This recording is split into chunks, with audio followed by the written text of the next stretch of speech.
Captain Kharat प्रकरणावरून विधानसभेत गोंधळ झालाय। सभागृहात चर्चेसाठी विरोधक आग्रही आहेत। चौकशी सुरू असल्यामुळे उद्या निवेदन करणार असं मुख्यमंत्री देवेंद्र फडणवीस यांनी सभागृहात सांगितलेलं आहे।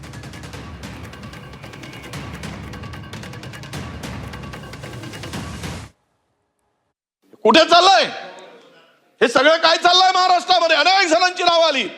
माझी विनंती अध्यक्ष महोदय, हे धर्मांधपणा दाखवून धर्माच्या नावाने, देवाच्या नावाने या सर्व जवळपास 100च्या वर क्लिप आहेत अध्यक्ष महोदय। ठीक आहे, महाराष्ट्राची लाज घालवली आहे आणि यामध्ये जेवढे सामील आहेत तेवढ्यांचे राजीनामे घेतले गेले पाहिजेत। 6 आरोपी केले गेले पाहिजेत। जेवढे अधिकारी आहेत, IAS अधिकारी, IPS अधिकारी, मंत्रिमंडळातील काही मंत्री आहेत, यांचे राजीनामे पहिल्यांदा घेतले पाहिजे। या बंधुभावाला साथ दिली आहे, या नालायक माणसाला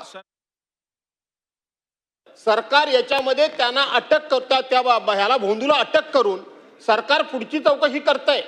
त्यामुळं या सभागृहाचा अधिकार आहे की नेमकं सरकार काय करतंय त्याच्यावर चर्चा घडवून सरकारकडनं उत्तर घेणं। याच्यामध्ये IAS अधिकारी, IPS अधिकारी, पोलीस अधिकारी याच्यामध्ये आहेतच। सगळ्या पक्षाचे त्याच्यामध्ये लोकप्रतिनिधी आहेत। मी कुठल्या एका पक्षावर बोलत नाही, सगळ्या पक्षाचे लोकप्रतिनिधी आहेत, मंत्री आहेत त्याच्यामध्ये।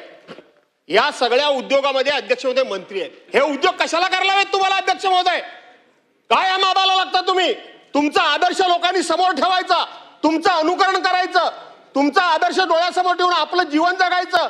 त्या लोकांकडून जर अध्यक्ष महोदय हे उद्योग होत असतील तर अध्यक्ष महोदय सरकारनं या विषयामध्ये गांभीर्याने भूमिका घेतली पाहिजे।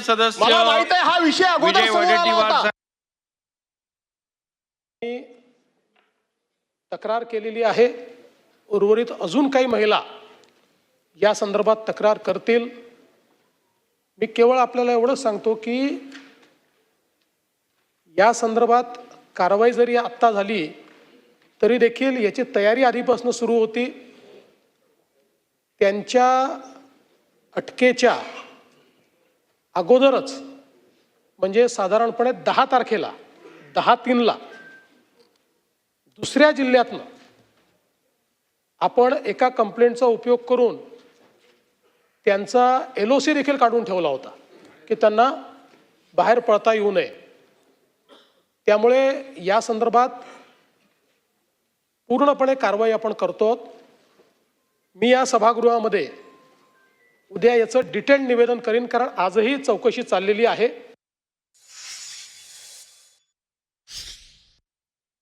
या पापामध्ये त्या खुर्चीचा कुठेही संबंध येत नाही। हे महाराष्ट्राच्या इज्जतीचा प्रश्न आहे। या बंधुबाबांनी ज्या पद्धतीनं या महाराष्ट्राला बदनाम केलं, महाराष्ट्र आपल्याला माफ करणार नाही अध्यक्ष महाराज। अधिवेशन चाललेलं आहे आणि म्हणून या ठिकाणी ही चर्चा होणं गरजेचं आहे अध्यक्ष महाराज। याचा सोक्षमोक्ष लागणं गरजेचं आहे अध्यक्ष महाराज। कोणी पाणी दिलं, काय झालं त्याच्यावर सगळी चर्चा झाली पाहिजे अध्यक्ष महाराज। पण मी काय झालं त्याला मी काहीच नाही करत। माझा तर तुम्हाला सवाल आहे, माझा सवाल आहे, महिला अध्यक्ष ज्या होत्या चाकणकरला त्यांना राजीनामा दिला, मग ज्यांचे फोटो आले त्यांनी राजीनामे द्यावेत ना।